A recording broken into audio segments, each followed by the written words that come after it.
12월 10일 트럼프의 골드카드 접수가 드디어 시작이 되었습니다.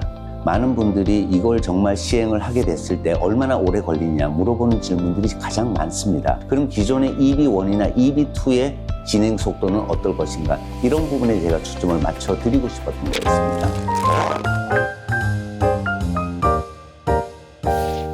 안녕하세요. 토마스 앵커의 이상윤입니다. 12월 10일 트럼프의 골드카드 접수가 드디어 시작이 되었습니다. 지난 9월에 골드카드에 대한 행정명령도 사인이 됐는데 불과 한 3개월 후네요. 이렇게 접수가 바로 될지는 많은 분들이 생각을 못했을 수도 있을 것입니다. 트럼프 골드카드가 시행이 됨으로써 미국 이민의 새로운 지각 변동이 일어나지 않을까 하는 예상을 하게 됩니다.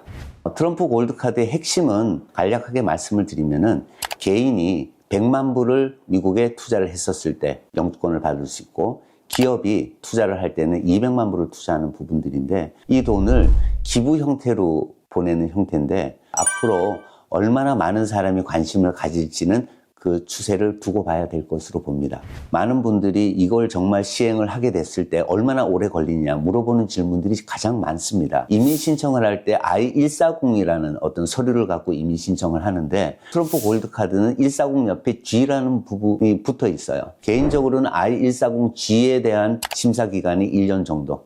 물론 그 전에 돈을 집어넣고 승인이 나서 한국에 있는 미국 대사관에 비자를 받는 절차까지 따지면 1년 6개월 정도이지 않을까라고 조심스럽게 예상은 합니다. 사실 트럼프 골드카드 부분들이 현재 진행하고 있는 간접 투자 이민을 하시는 분하고의 비교가 맞물릴 것 같은 부분은 저의 생각입니다. 간접 투자 이민은 87만 불 정도를 투자하고 돈을 돌려받는 부분이 있긴 있지만 이번 골드카드는 100만 불을 투자하고 돈을 돌려받지는 못하는 겁니다. 사실 오늘 제가 이 골드카드에 대해서는 골드카드가 어떤 거냐에 대해서의 설명보다도 우리 이민 캐테고리 내에서 EB1이나 EB2로 그 캐테고리에서 진행을 하게 돼 있는데 그럼 기존의 EB1이나 EB2의 진행 속도는 어떨 것인가 이런 부분에 제가 초점을 맞춰 드리고 싶었던 거였습니다. 좀 전에 말씀드린 I-140G의 승인 심사 기간은 제가 1년 정도를 예상을 했는데 이 부분을 맞췄을 때 기존 EB2의 NIW로 진행하시는 분들 그 다음에 트럼프 골드카드로 진행하시는 분들 이 승인 속도가 똑같고 영주권 받는 부분까지 똑같이 적용할 것인가 따로 적용할 것인가는 앞으로 업데이트나 수정사항들이 분명히 발생을 할 것입니다. 다만 트럼프 골드카드의 신청자들이 기존 EB2의 NIW에 속하는 그 캐테고리 안에서 같이 심사가 이루어진다면은 분명히 트럼프 골드카드로 접수하는 분들부터 먼저 심사를 해줄 가능성이 크기 때문에 결국은 EB2 NIW를 기존적으로 하고 계시는 분들도 승인 속도나 아니면 영주권을 받는 속도에 영향을 받지 않을까 하는 게 저의 생각이고 내피셜입니다. 제가 내피셜이라고 말씀드리는 이유는 저도 오랫동안 이쪽 이민 일을 하면서 어떤 흐름의 변화를 봤었을 때 하는 내용이기 때문에 여러분들한테 저의 내피셜이라는 부분 분명히 하면서 말씀드리고 있는 것입니다.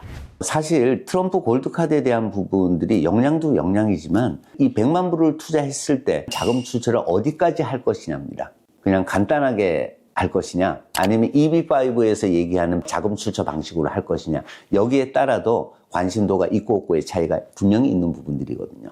그래서 사실 트럼프 골드카드를 가지고는 여러 가지 비자 카테고리에 나름 문제가 생길 것이다 라는 조심스러운 관측을 해보는 것도 이런 부분 때문입니다. 결국 영주권 수속 속도의 변화라는 거죠. 다음번에는 좀 더 자세하게 여기에 대한 분석을 한 번 더 해드리는 시간을 갖도록 하겠습니다. 감사합니다.